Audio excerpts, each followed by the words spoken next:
Al segle I abans de Crist, la República de Roma controla ja bona part de la Mediterrània, però és incapaç de governar-se a si mateixa. El profit de les conquestes no ha enriquit igual a tots els romans. La ciutat viu constantment sotmesa a conflictes entre el poble, la plebs, i la noblesa, els patricis. El poder es concentra en les elits de les famílies aristocràtiques més importants, les quals ocupen i controlen el Senat. En un clima de tanta desigualtat econòmica, violència i inestabilitat, el paper dels grans soldats per imposar l'ordre esdevé cada vegada més important. Aquest era el cas d'en Gai Juli Cèsar. Gai, anomenat Cèsar, va néixer a la família patrícia dels Julis, descendents de la mateixa Venus, segons asseguraven. Es va iniciar ben jove en la vida pública, primer amb el sacerdoci als 16 anys, com a flamen dialis, després en política com a qüestor a Hispània, posteriorment com a edil curul i pretor a Roma, fins a arribar finalment al consolat.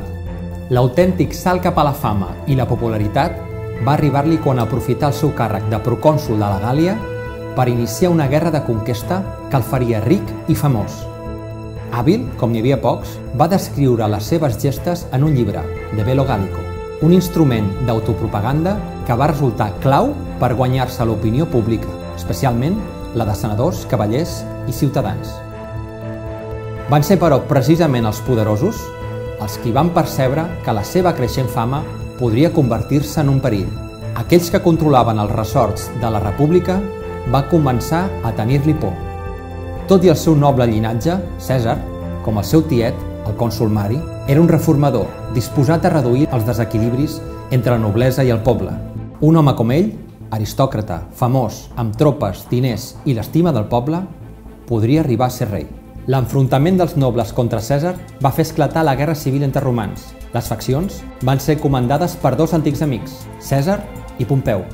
D'aquella guerra, Juli Cèsar en sortiria com l'únic líder de la república. Fou tan brillant en la batalla com a magnànim en la victòria. Molts dels nobles als quals es va enfrontar van ser perdonats i fins i tot els va atorgar càrrecs a la república. L'estratègia de treure'ls al seu costat, però, no va funcionar. Fidels col·laboradors i antics enemics perdonats acabarien conjurant-se per assassinar-lo.